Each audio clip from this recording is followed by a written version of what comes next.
Hey everybody, thanks for joining me on Sunday night. I know it's playoff night, but thanks for joining me on Close to Death.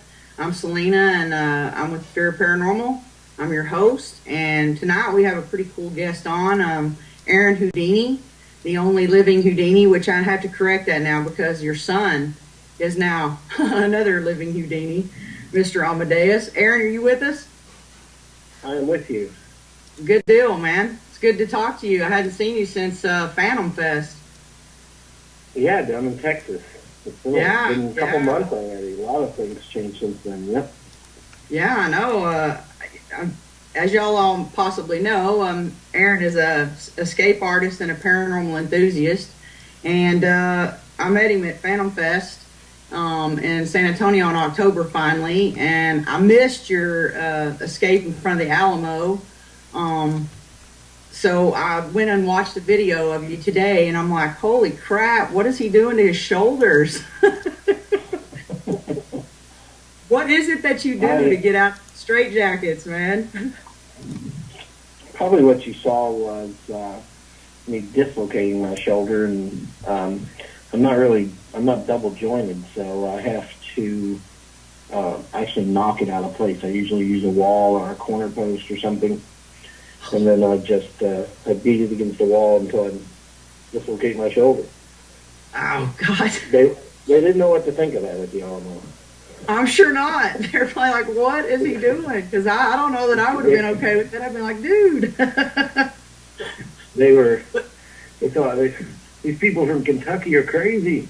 Yeah, exactly. What are those mountains doing to those folks? Or what the hell are they smoking up in those mountains, man? Yeah. Selena, just so you know, I've actually been like holding the microphone. You remember Little Green Men? And yeah. Imagine popping your knuckle times about 10,000, and that's what it sounds like. Oh my God, man! Oh my God! All I know is that when I was watching it, I was hurting for you, and I could see that the pain was on your face, and I'm like, is he gonna pass out? I haven't actually ever passed out. I've come close. I've gotten really like sick to my stomach. I've had other people pass out, but I haven't passed out. Well, I do remember several times. I remember after Phantom Fest, Brad and them had you hooked up with the Palace Theater there in Seguin, Texas, and Jesus, are you absolutely out of your mind? That's all I want to ask you. That is a scary snake. I haven't been nervous in a long time, and that was the hardest, most difficult thing I prepared for and put my body through. Before all that, we didn't know it at the time. I didn't know it until I got back home. I was gone for about 4 months or 4 weeks there solid, didn't see anybody from home. And then when I got back home, people were like, I saw your thing on TV with the snake in Texas. And I thought, how did you see it? All the local San Antonio stations all covered it. But I was wondering how people back in Kentucky, and then I got a Facebook email from some guy in Canada, people in New York, people in Chicago, and I was like, where is all this coming from? The San Antonio Fox network, when they picked that up, the main Fox out of New York, they picked it up. And the early morning show, Fox and Friends, they did an interview, and it looked like if they were interviewing me, but it was actually the people in Texas interviewing me. And then they broadcast it all over the world. I mean, it went all over the world, the thing we did there. And for the people that don't know, I was, in a straitjacket, locked in a box with the most poisonous snake in the world. And preparing for that, I wrote that as a kid. And then I tried to get numerous magicians with, a lot of money and a lot of resources to perform that, and they always told me it was just too dangerous, that, it couldn't be done. And so it fell before me, the opportunity to perform it. San Antonio Snake Farm, they offered to use the inland taipan, And I just, I didn't know what to think as we were preparing for it. And I started taking beta blockers to slow my heart rate in case it did bite me. The venom wouldn't travel as fast. I was taking small doses of anti-venom. And I got really, really sick. People don't see the behind-the-scenes thing. And that was one of the, that was very scary. I was staying with Brad Kling there in San Antonio as we prepared for that the couple days before the show. And we almost made it like a 3 o'clock in the morning emergency room run. My temperature was 103.5 for 3 days. Wow. I was really sick. And then when I did perform, my throat was so swollen shut from shock. My body was, they call it neurotoxin shock. I was swelling. I had to eat ice throughout my show to keep the swelling in my throat down. I couldn't barely talk. Wow. We performed it, and it was one of the scariest things. I had a panic attack when it was over, but I did something that no one else had done, and I started having magicians and escape artists calling me. First thing I done was I went and patented and copyrighted the whole name of that escape, what I've always called it. The idea behind it, which magicians do. They patent and they guard all our secrets and the names of certain tricks. There was a trick I come up with years ago that I wish I would have just held on to, and I performed it at a convention, and a magic convention, and a year later everybody was doing it. So now we guard our secrets, and that's the first thing I did. When it was over, and the second thing was, I actually had to see a doctor because I thought I had, there for a few days, I didn't know what was going on, but I actually thought I had brain damage from that. I was having problems memorizing things. I forgot. I was performing the following week in Kansas. Yeah, in Galena. And while on stage, I totally forgot one of my tricks. I was in my hand, a trick I'd been doing for 12 years, and I could not remember what to do. Wow. So I was kind of, freaking out, thinking I had some kind of brain damage from the high fever and everything. So, people didn't see what all I went through for that particular escape, but that is the most difficult thing that I had ever done, and I still having, I think about it. I've had several dreams about that, nightmares, some people would call them. That is just something you don't get to perform very often, and I am very proud of that one. That one is, scary. Well, let me just tell you, Brad Kling was extremely concerned because I've never seen him post on Facebook regarding being concerned about something, but he was like, man, I don't know, I'm just letting y'all know that I'm not making him do this, that I'm trying to actually go, are you sure you want to do this? This is insane. I mean, when y'all went and saw the snake, he had made some kind of comment about how that snake was so damn fast that being as big as he was, he was like Spider-Man and climbed the wall getting the hell away from it. I wish I could show you guys the video when we first met the snake. Brad wanted cameras there. They have a production company, Brad and Barry's production company, and it's Nine Diamond Productions, and they're filming a thing for me. And Brad wanted to be there with the cameras. Oh man, I took my cell phone out. He had his camera going. We can't show that part to the public because we were in an area that we really wasn't supposed to be in. Right. And, oh my gosh, I still have it. If I ever see you or anybody listening, I'll show it to you one-on-one because we didn't make that agreement. We made an agreement that I couldn't publicly post something. Oh my gosh, it's so funny because if you know Brad, he's the size of an NFL linebacker or a small minivan. Yes. And it was like he was Richard Simmons. I mean, it was an unreal vertical leap. And if you hear him tell the stories, I ran too. which I was startled. The thing that we were expecting this slow, moving taipan, because that's what I was always told. They were very slow. This thing shot out like a slinky.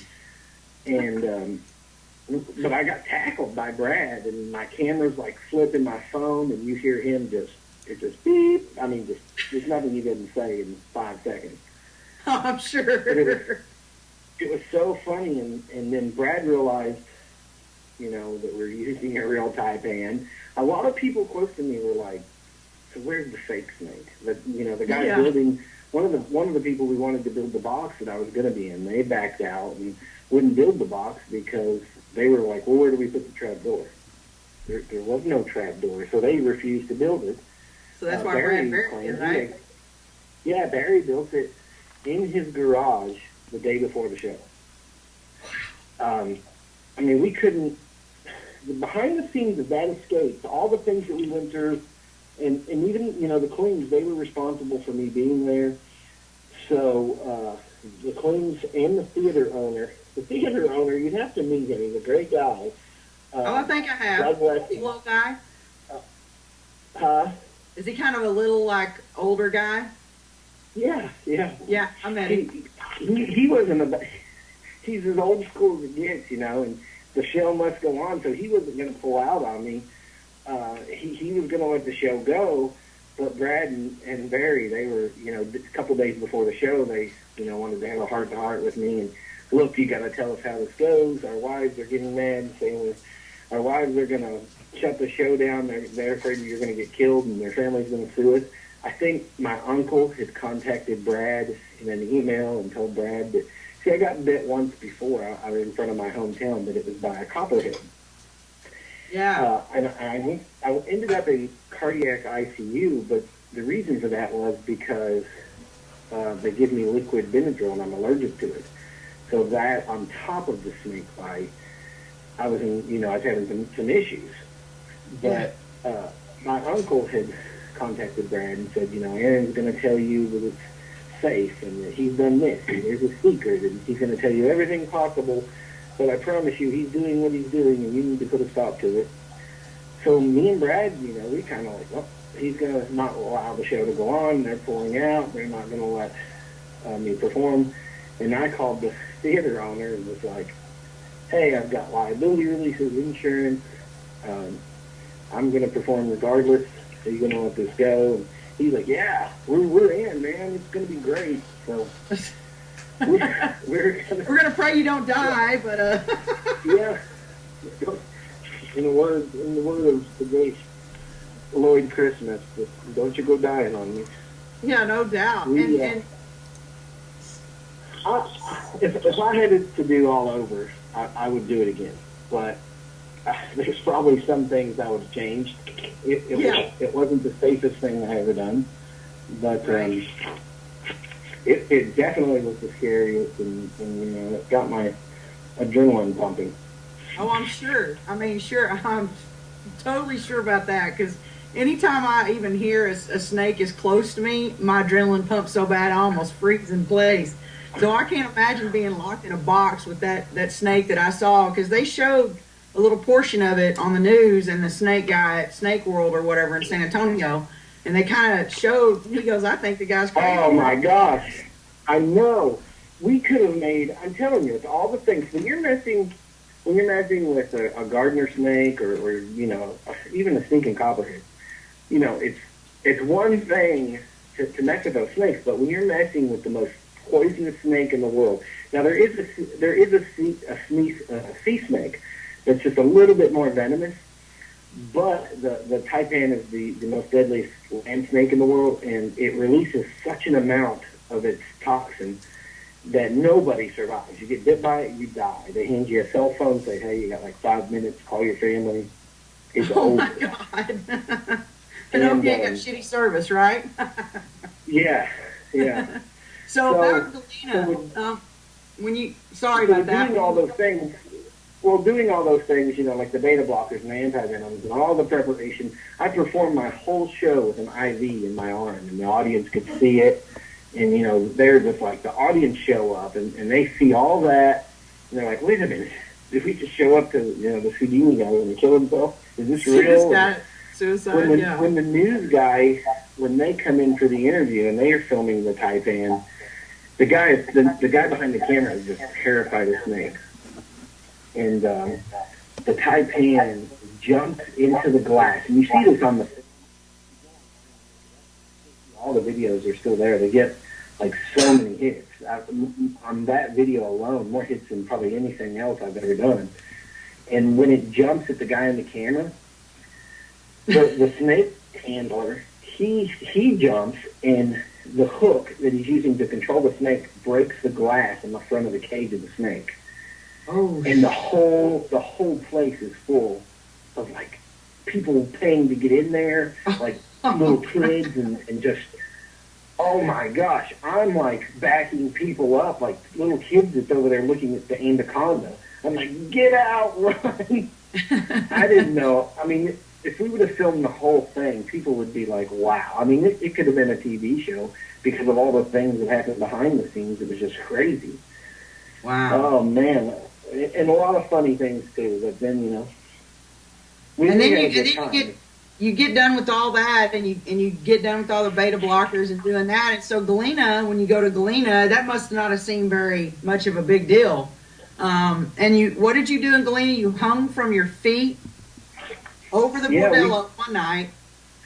Yeah, all those shows was a thing. You know, we were putting the world's most deadliest escapes, the snake escape, and then one night they hung me upside down over Route 66. So I get to say, and you know, now in 2013, I actually had Route 66 shut down for me.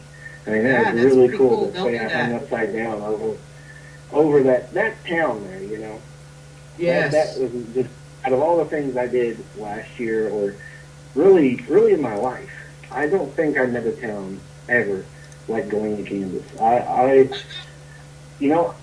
I expected different things. You go into different towns, and usually, and I don't mean it in the wrong way, but usually it's the same old thing. Oh, everybody's glad for you to be there, and wholeheartedly, they really want you there, and they're excited about you being there. But in Galena, I just felt it. You know, it wasn't that, you know, they were excited for me to be there, and I'm sure they were, but it was, you felt like genuine. I never felt anything. Yeah, I've never felt anything like I did when we were there. When we were filming Shadows on 66, I mean, from the mayor all the way to the police chief, all the way to you know, the guy that owns the bordello, all these people, the diner people, everywhere you went, I was like, when's the shoe gonna drop and I'm gonna meet a jerk? When's the shoe gonna drop and I'm gonna meet some asshole that is not friendly? But everyone in that town is just amazing. I love those people, and I brag about that town and those people all the time. I would seriously, I told Bridget, you know, the next time we go there, I would seriously move to that town. It's a very small town, but they were, I mean, it was such an amazing town. Everybody there, I didn't meet, I mean, it was just, I can't go on enough about it, but I mean, I hope to return there quickly and be there for whatever reasons. I mean, I really, really enjoyed being there. But yeah, they hung me one night. The next day they set me on fire. They shut down. They're the greatest people, but they hung me one night. Oh my gosh, I had the best time. They set me on fire. They built this big, what we call the challenge escapes, and you build things and you see if I can get out of them. And they built this big box. I mean, I have pictures of it. I mean, it was just insane. Steel bars in the front, a window so people could see me in there and see that it's going. And I am actually still healing from that night. I had my hand in a place it shouldn't have been at the wrong time. And when they set the box on fire, I suffered burns on 3 of my fingers. And my three nails, all 3 fingernails come off. And but it was so funny. There's like several hundred people, and they're all gathered out there. It was snowing, like freezing rain. Yes. It could have been a worse situation for an outside magic show or an escape. But these people, the entire town's like out there, and it's like sleeting rain, and they're just standing there like it was a sunny 75-degree day to watch me, do this. Mm-hmm. And the police are all lined up behind the people watching in the box. There was so much, we soaked it in diesel before we did all this. And then they light it on fire, and it's like the door sucks in and like bends back out. It's like, like a backdraft type of thing. Yeah. And there's people in the audience like crying. Oh my gosh, we killed Houdini. Each week, each town thinks they kill me. I'm standing, it was so funny, one of my shoes like gets burnt and catches on fire.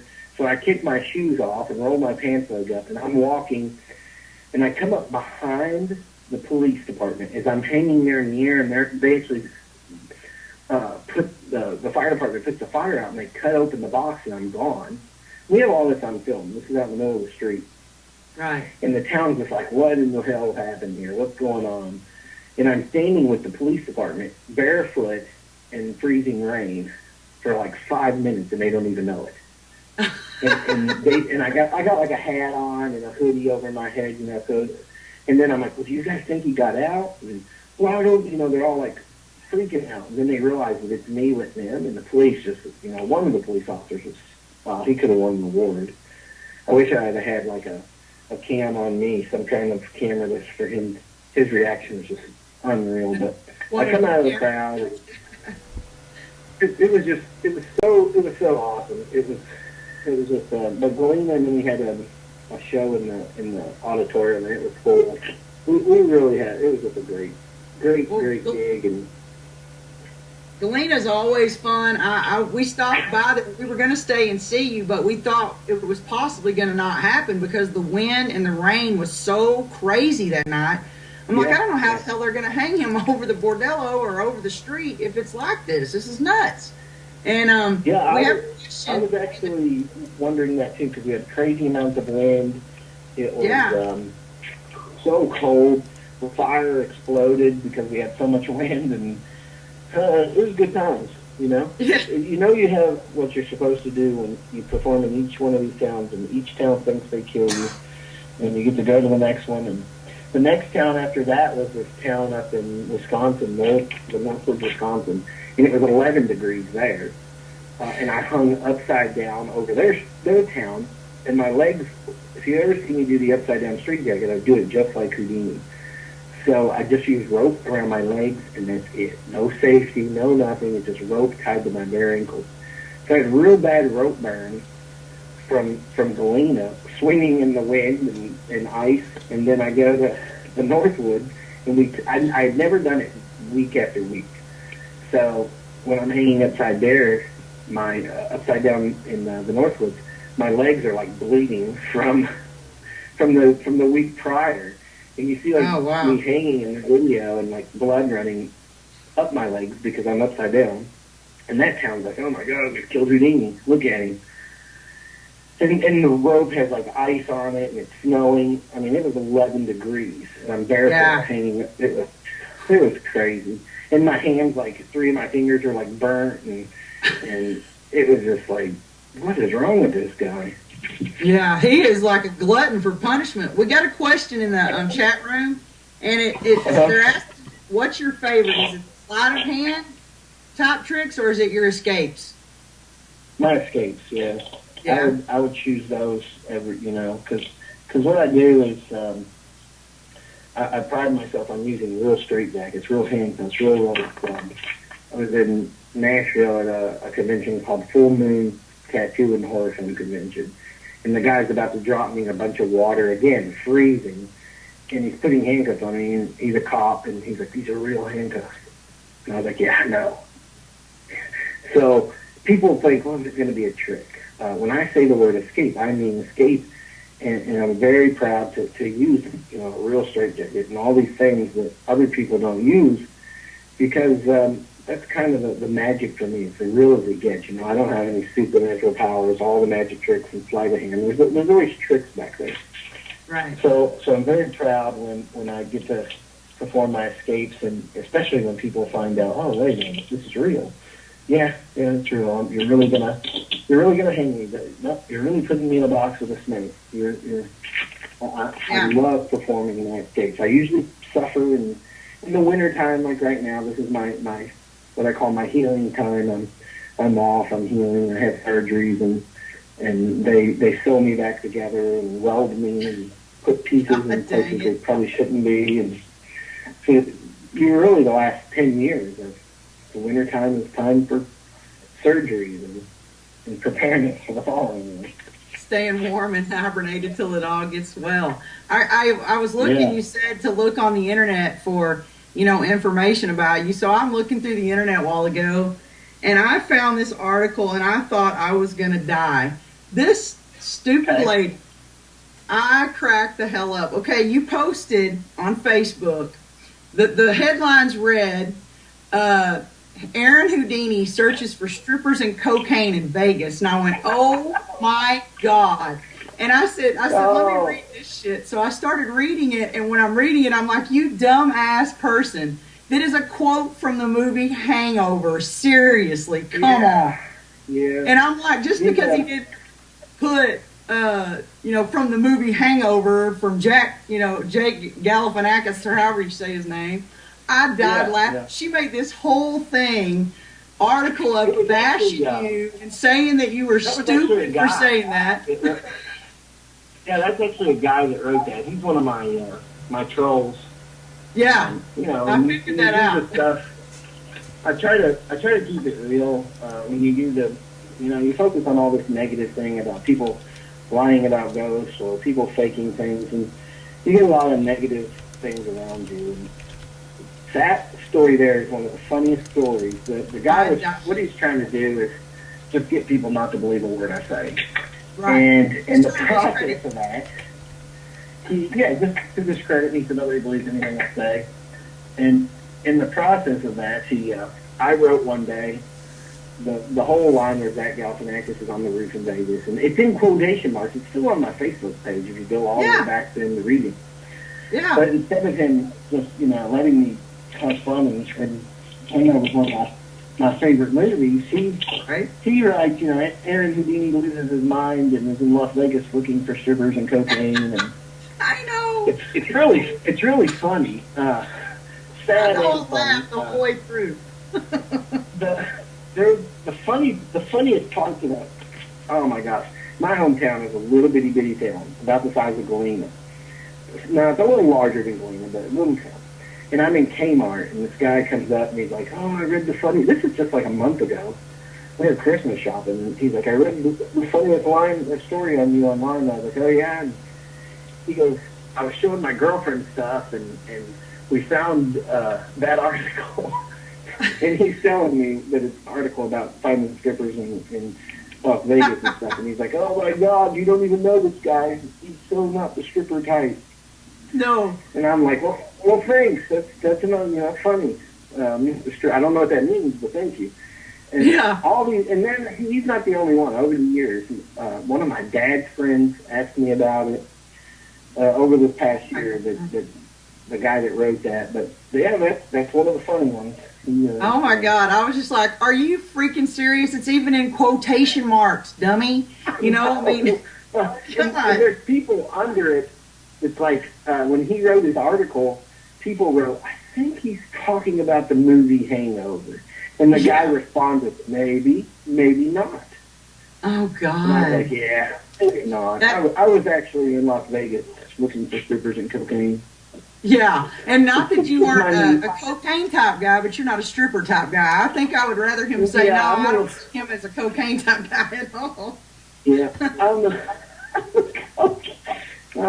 cocaine. We all have our vices. Mine's cocaine and strippers. Yeah, and being a lone wolf. Yeah. So I even talk about the wolf pack. That's so funny. I know. And then when you met, it's verbatim what he says, and I'm like, oh my God, you idiot, man! That just tells you how stupid people can really be sometimes with jumping to conclusions. My wolf pack grew by plenty. Yeah. So we have another question that says, how much fun did you have at the Little Green Men? I had fun there. That was another one of those little towns. And the funnest part about Little Greenman was that's a true story. And I didn't really have a clue. I thought that it was just a festival, and it's actually a true story. That was in Western Kentucky, and the Little Green Men Festival is around the story of the Little Green Men days, and this was years and years ago, like 40, 50 years ago. One night there's reports of lights and shooting, and the police show up, and there's actual shooting, and they report they're shooting and firing at these little green men, and they're shooting back. And the newspaper does like a whole report on it, and the news stations are all covering it. And I don't really know much beyond that point, other than that really happened. So Wow. I was blown away. I was like, what? You know, it's really, what? That's So, kind of hard to but yeah, debunk. that was a fun one. That's a hard Yeah. one to debunk. I know. You almost have to be there for it. I mean, almost don't want to be there for it. Yeah, it's kind of a double-edged sword there. Yeah. So, what tricks do you have up your sleeve for 2014? I am working on a couple new things. One thing in particular is I'm going to return to San Antonio area. If not at least one time, several times. For sure one time back in I think early October, late September. Yeah, for Fan Fan Fest. Fest. We're going to do another Yeah, Fan cool. Fest, and I'm going to bring a Guinness World Record with me and try a Guinness World Record there in Awesome. San Antonio. So, a couple of things. I'm working on a couple of Guinness World Records, probably be another week or two. It's not a. I hate when I see people on Facebook. I've got a big announcement, and I'll be announcing about it later. Yeah. It's not that kind of an announcement, but I do have some news that I'm going to post soon. Kind of on a different scale, but it just needs to be out there. So I'm working on different things. I'll still be around, still doing magic, still doing paranormal. It isn't like me to quit what I've worked my whole life on. But lots of different news. Some of it's shocking. Some of it's going to be like, oh, cool. And then I just hope that everyone stays everyone. Everyone's themselves and nobody changes. It's more personal news. Okay. But Now, you did get engaged, didn't you? yeah, engaged. Yeah. We're looking Wow. at we're looking at June 22nd, which is the same day that Harry and Beth got married. Oh, okay. And so we're looking at that. Nothing for sure yet, but just lots of different things going on. And then, of course, the Monster Man himself, Amadeus, he's growing like a weed and Yes. is demented as always. And he's been around us paranormal and the horror convention so long. I have it's kind of weird. I have a real nice mask I bought. It's Dr. Satan from the House of a Thousand Corpses. Uh-huh. And Amadeus packs that thing around and he talks to it and calls it Bobo. It's really weird. We have some pictures and videos, and I take like 15-second videos, and I've been thinking about putting them on Facebook, being like, what do y'all think about this? Yeah. And he puts it on, and he scares us. He's really into scaring people and really into hide and go seek. Now, he hides in the same spot every time, though. I'm trying to get him to change spots. Yeah. New spot, buddy. But he takes Bobo, which is actually the head of Dr. Satan, and Oh, my he God. takes it into his room where he has all these Disney toys, and he sits on the floor and talks to Bobo. So we're like, maybe something's not right. Maybe we're just, we take him to all these conventions, and Freddy Krueger is walking around with him, and, the Monster Man himself. We've got a picture of the Monster Man from Sci-Fi, and he's like holding him and making like all these evil faces, and Amadeus is laughing. You know, Oh my like, you're God. supposed to be scared. Just fearless. And he just, nothing scares him. He loves hiding in spots, like you'll hide beside the stove or the refrigerators, and you walk in, he'll jump out. Rawr! Oh, how And funny. he's only 20 months old, so it's kind of weird. Hey, you know, he's an I'm old gonna soul have to man. post I know he's made for this stuff. Now I think maybe I'm just I'm the pre-show. He's the one that's gonna have the goods going on. I've never seen it. It's weird. I'm gonna post some of the videos so you guys can see Bobo. It's really different. Well, Kim said that she wanted to know if she gets to be the flower girl at your wedding. And Sure, I don't think we have one yet. oh, well, there you go, Kim. And then Yeti wanted to know if Amadeus has ever tried to escape anything just yet. This is weird. His high chair, which we buckle him into, he no problem. He's out of that, and his knots. It's weird. Oh, you have to see it. He jumps off the top of it, and he cannot land on his feet. He just flops like a thing of putty. Oh my He's God. not scared at all to jump off things. He likes climbing to the top of the couch and jumping off. But there's no one there to catch him. He just likes hitting the floor, I think. He is not fearful at all. He does. Oh, we had to get him this plastic pair of handcuffs because he's always wanting to pack he finds, I have like 700 pairs of handcuffs laying around in boxes and in my case, and he goes in and like gets them and he wants to take them with him, but they're, if they hit him in the head or something, he's swinging them to break something, so he packs around his handcuffs.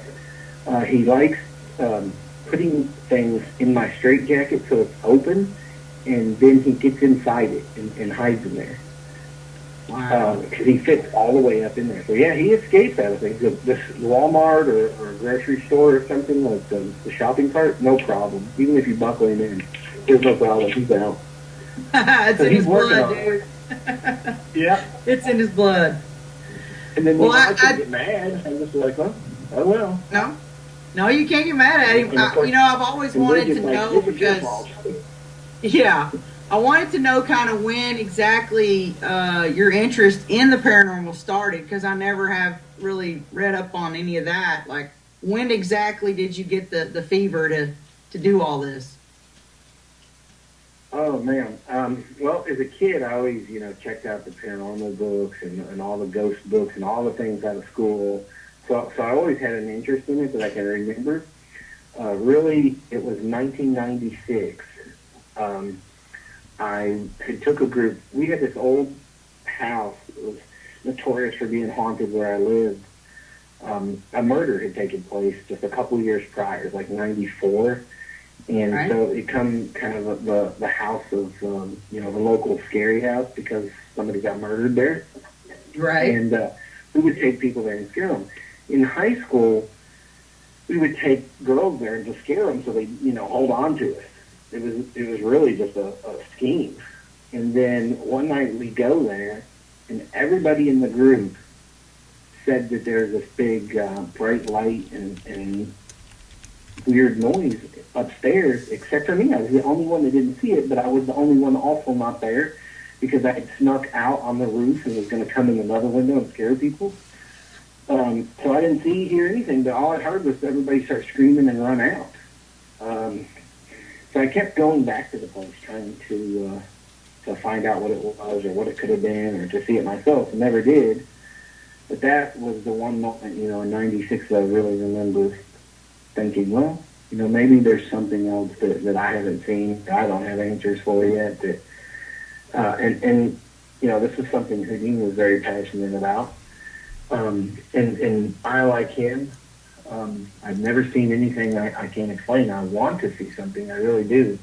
But until that moment comes, I'm just still in search of. So not too long ago in this year, did you not debunk something that was pretty big time?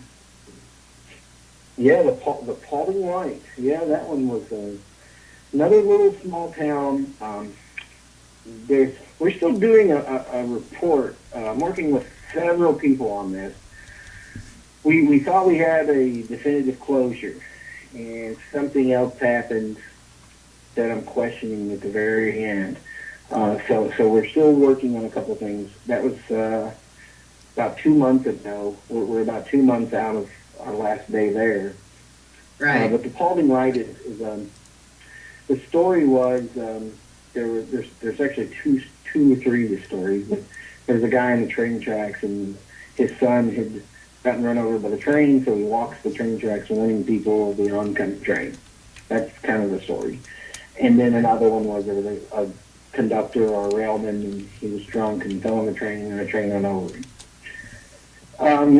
So I started there. I started with the story, and I worked with. This was in northern, the UP, the Upper Peninsula of Michigan. It was in a town called Paulding, Michigan. You're like right at Lake Superior. Okay. Freezing cold place. I started with the story, and I talked to the Wisconsin Railroad Commission, started interviews there, and basically started drawing my own questions because there never was a train track anywhere even close to this place. So I thought, well, the story is definitely incorrect. I saw the light myself, and it's very odd when you see it. Even when you figure out what it is, you're just like, oh, well, that's weird. That is weird. Ben Hanson's show, Fact or Fake, had went there, and they tried to debunk it. And I know for a fact that Ben and them are very sincere in what they do, and they actually try to debunk these things. It's very few times that they go in a place and they come out unsolved. Most of the time they give you a logical answer of what's going on. The Paulding Light was one of those places that Ben and them left. They filmed in 2010, I think, and they said it was unsolved. They couldn't come up with an answer of what was going on. This was right after Galena. I'd been there a year ago, and then this last year after Galena, I walked a 7-mile hike and freaking, oh my gosh, and mud and snow and ice. I have video and pictures of me hiking this off a cliff and climbing. It was just miserable. But I make the whole 7-mile track with cameras. We actually use some of the lasers from that you guys do in the shadow lasers. Right. And I had the help of with the Wisconsin paranormal investigators. A whole group of those guys. They all helped me. Scott, I want to say Huchin is his last name, and Alan Dunsky and Jay, their whole team, they all helped me do different parts of the investigation. Run the lasers for line of sight. We recreated. It's really weird. I'd interviewed a meteorologist and an airline pilot, and they told me that the barometric pressure in that area was something that was abnormal. And what happens is it's actually really high in that area because it's surrounded in lakes. So when you have a high barometric pressure year round, you have moisture in the air. Even if you don't feel it or see it, it's there. So you have a higher moisture content than you would in a normal place. So it would be normal where I live or something. So this place is surrounded with lakes and moisture in the air year round. 7 miles away, farther than you can see with the naked eye, is a road. On that road is about a mile stretch of hill that lines up directly with this area that the Paulding Light is being seen from. And the headlights and taillights from that road 7 miles away are being amplified by this moisture in the air. Magicians use it too. We use water to amplify lights from different directions to cause effects. And this was something that was, that no one really had thought of, the lights being seen that far. Now, there was a couple other teams that had went out there and tried to investigate this, and they come up with the answers of the road and where it was coming from.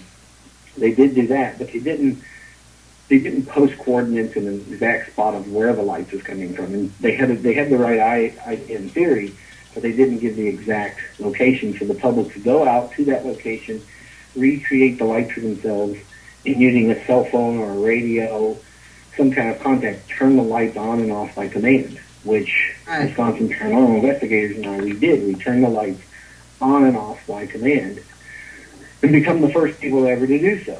And so we debunked, we took 2 busloads of people out there tonight, 2 school buses full of people. Some people had never been there before.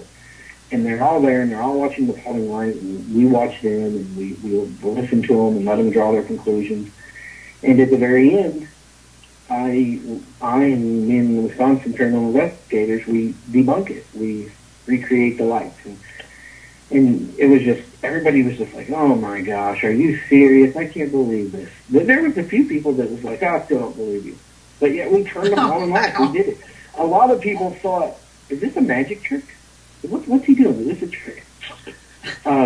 They refused to believe, this 40, 50-year-old story, actually almost 60-year-old story, is now, it's debunked in this town, this little bitty town. That's all they have. They have a store, and it's like, I saw the Paulding Light and T-shirts and bumper stickers.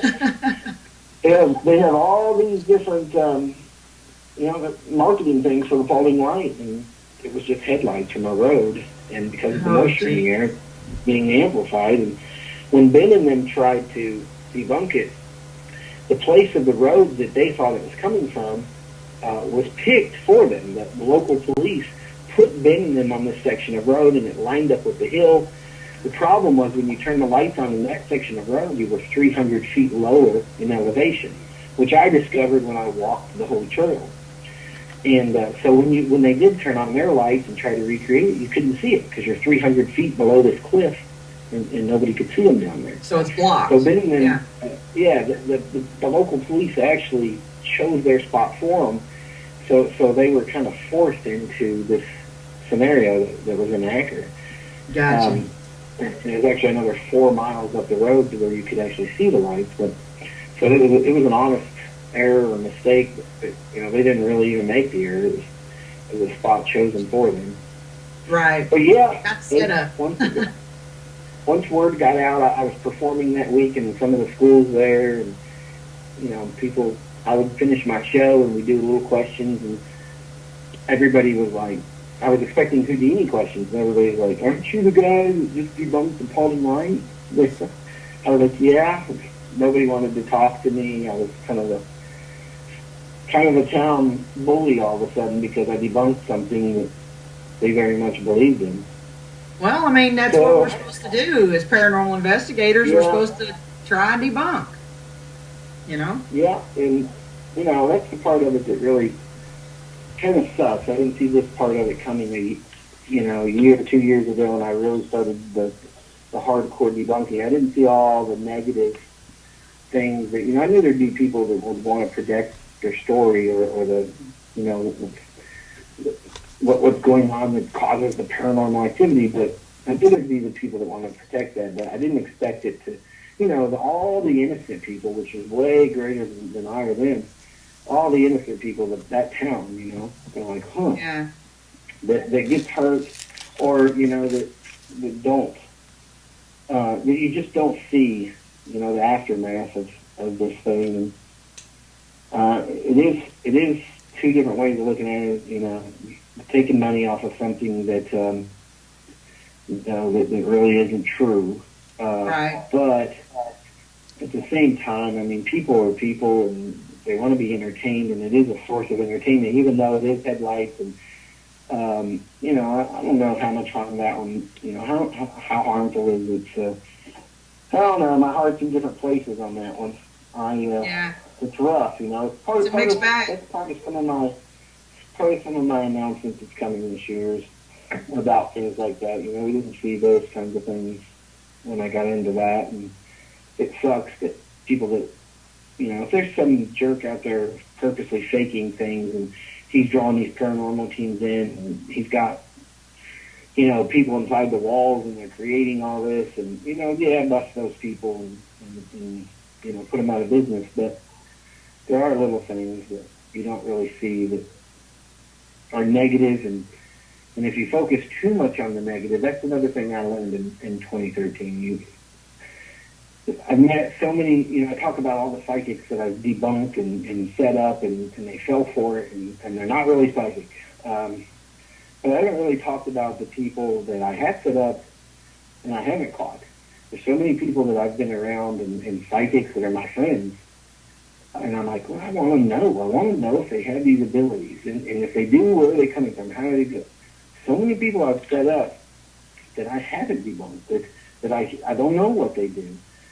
And instead of focusing on that, I think everybody focused on, and myself included, on the negative parts. And too much negativity, it makes you yourself negative and Yes. dark. And even though you don't mean to, one day you just look back and you're like, wow, I've been around all this hate, whether one way or the other. There's so much hate.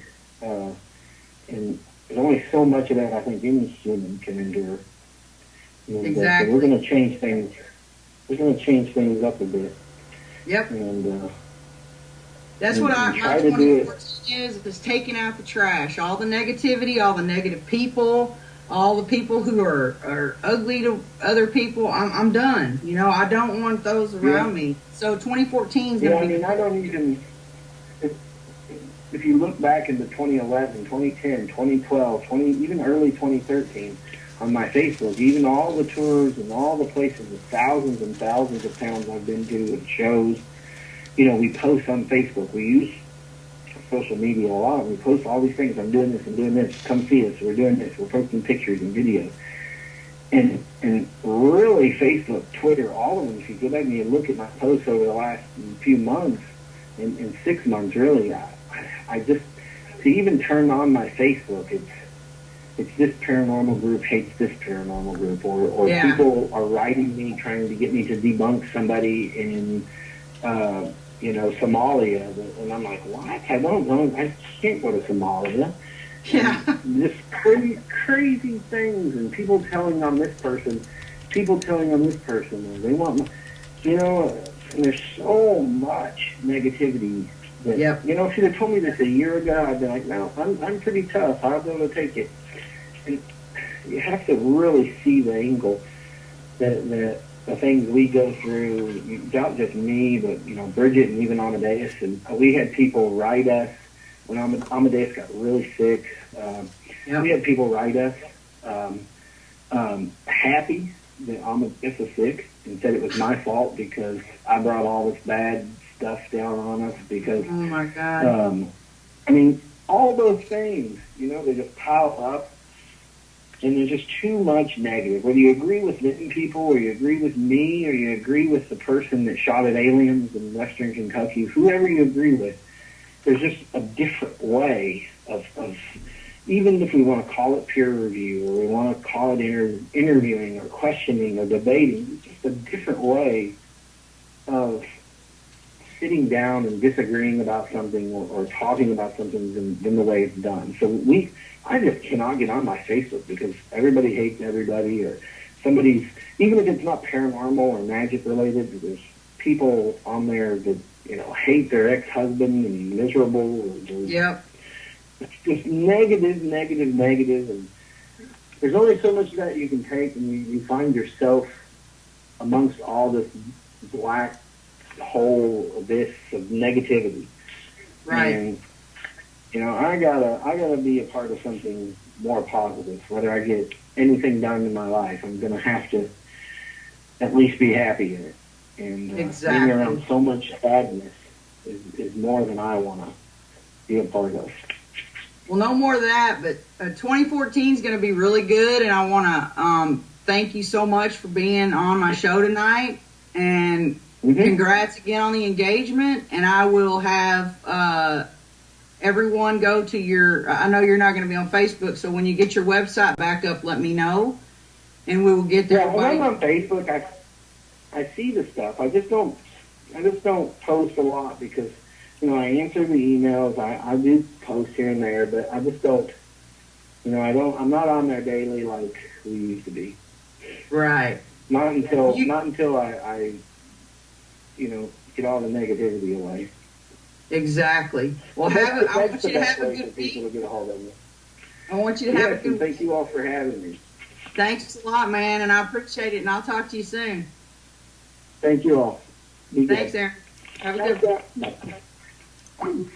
All right, that was Aaron Houdini, and man, his tricks are crazy. His escapes are insane. You got to check him out in 2014. I'll let you know when he gets his website back up so we can get his events posted.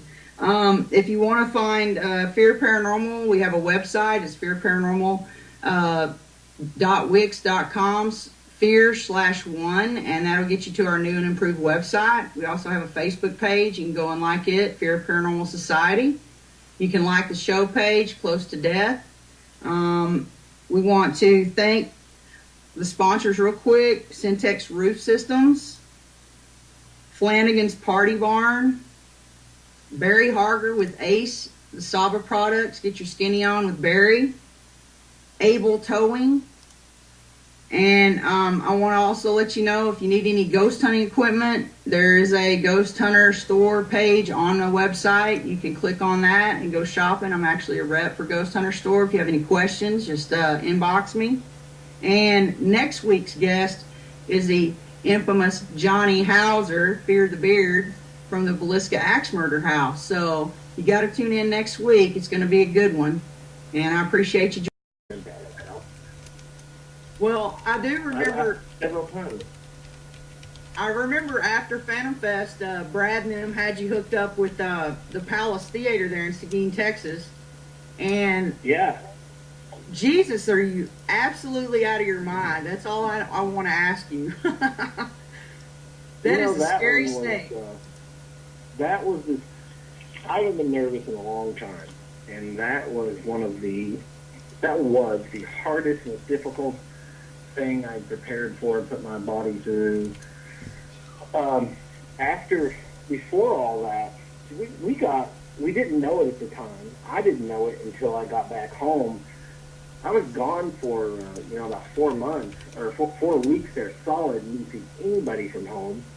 And then when I got back home, people were like, "I saw your thing on TV with the snake in Texas," and I thought, "How did you see it?" All the local San Antonio stations all covered it, but I was wondering how people back in Kentucky, and then I got a Facebook email from some guy in Canada, people in New York, people in Chicago, and I was like, where is all this coming from? The San Antonio Fox network, when they picked that up, the main Fox out of New York, they picked it up, and the early morning show, Fox and Friends, they did an interview, and it looked like if they were interviewing me, but it was actually the people in Texas interviewing me. And then they broadcast it all over the world. I mean, it went all over the world, the thing we did there. And for the people that don't know, I was, in a straitjacket, locked in a box with the most poisonous snake in the world.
And preparing for that, I wrote that as a kid.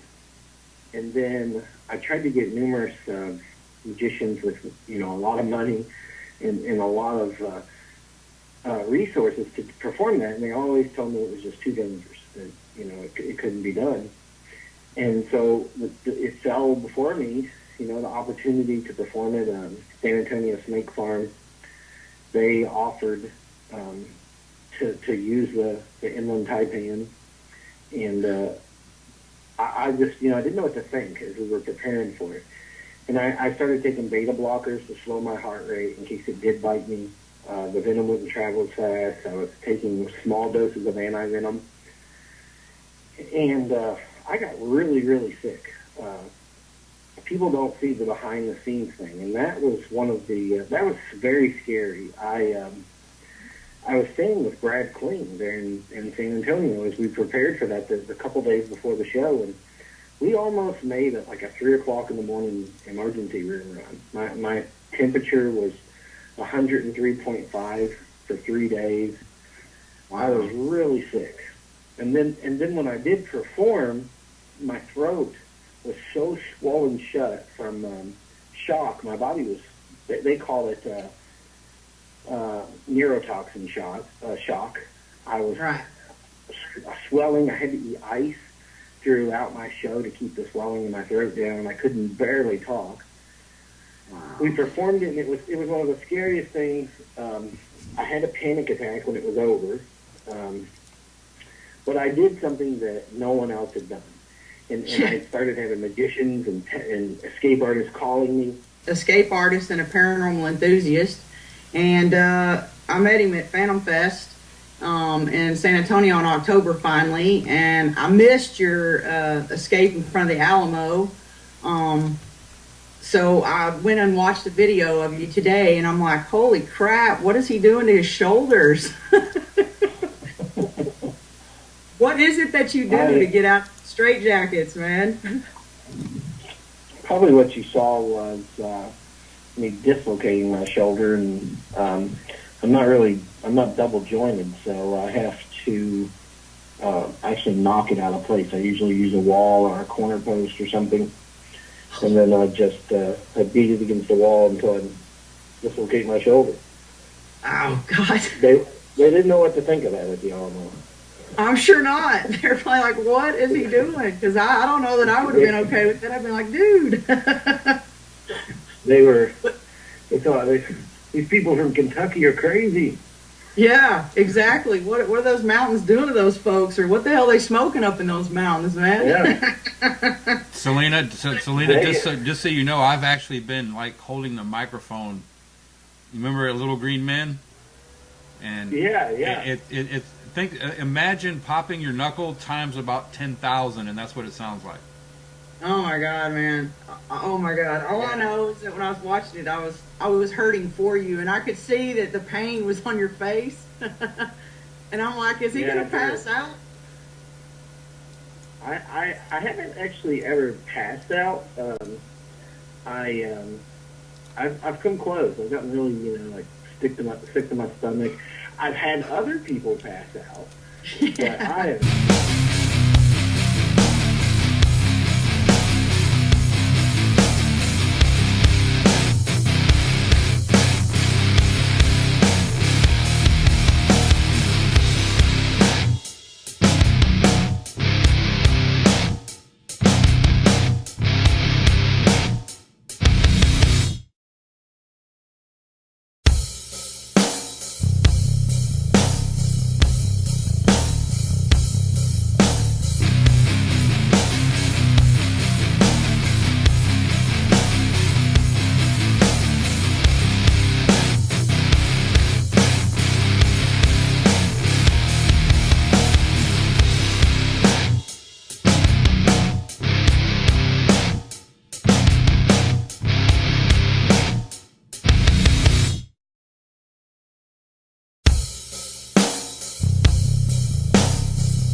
Hey, everybody. Thanks for joining me on Sunday night. I know it's playoff night, but thanks for joining me on Close to Death.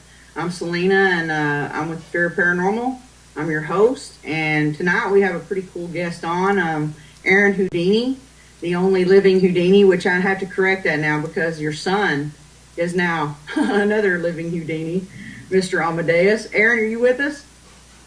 I am with you. Good deal, man. It's good to talk to you. I hadn't seen you since Phantom Fest. Yeah, down in Texas. It's been a couple months already. A lot of things changed since then. Yep. Yeah, I know. As y'all all possibly know, Aaron is a